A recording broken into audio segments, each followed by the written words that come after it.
तर कसं आहे पब्लिक, तर तुमचं स्वागत आहे आपल्या यूट्यूब चॅनलवरती एका नव्या व्हिडिओमध्ये. तर आज आपण आलो आहे सिन्नर तालुक्यातील गोंडेश्वर टेम्पल इकडे नाही का. तर तुम्ही पाहू शकता आपल्या मागं कसं मंदिर आहे नाही का वगैरे. तर जरा तुम्हाला एक ओव्हरऑल व्ह्यू दाखवतो नाही का मंदिराचं. तर हे गोंडेश्वर टेम्पल एक 1000 वर्ष जुनं मंदिर नाही का. तर हे मंदिर खास म्हणजे एक महादेवाचं मंदिर नाही का. तर हे गोंडेश्वर टेम्पल आपल्या सिन्नरच्या एकदम थोड्या खेड्या परिसरात आहे नाही का.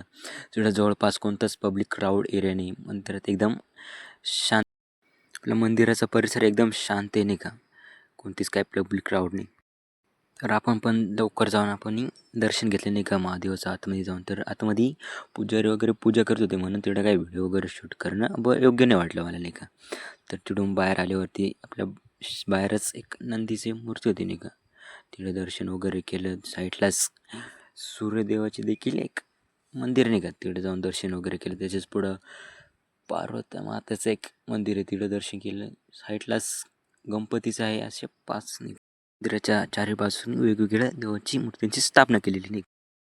तर गोंडेश्वर टेम्पलची अजून एक स्टोरी नाही का. असं म्हटलं जातं इकडं चोरणला एका हत्तीच्या सोंडीत हिरे सापडले होते नाही का. तर त्यांनी लाडसेपोटी येऊन सगळ्या हत्तींची सोंड्या तोडल्या नाही का. हिरे सापडले म्हणून सगळ्या हातीमध्ये त्यांना वाटलं अजून पण हिरे सापडते नाही का. मग सगळ्या हत्तींची त्यांनी सोंड तोडायला सुरुवात केली नाही का. एक पण हत्तीची सोंड त्यांनी ठेवली नाही अशी व्यवस्थित नाही. जर तुम्ही कधी आले तर तुम्ही पण पहा नाही का, हत्तीचे सोंडे वगैरे तोडलेले नाही का. मग बाकी मंदिरात कुठंच काही डॅमेज वगैरे नाही का, एकदम व्यवस्थित आहे नाही का. तर राहिला प्रश्न असा की मंदिराकडे यायचं नेमकी कसं काय नाही का. जर बेस्ट इझी वे म्हटलं तर तुम्ही जर सिन्नरमध्ये आला तर बस स्टँडवरती यायचं नाही का. बस स्टँडच्या एका साईडला मोबाईल शॉप आहे, त्याच्याच पुढच्या गल्लीतून जर आले सरळ तर तुम्हाला सिन्नरचं गणपती लागेल नाही का. तिकडूनच 7 ते 8 मिनिटाच्या अंतरावरती आपलं गोंडेश्वर टेम्पल आहे. जर तुमचा कोणी लोकल मित्र राहत असेल तर त्याला घेऊन जा नाही का. जर नसेल तर तिथल्या लोकांना विचारत जा नाही का.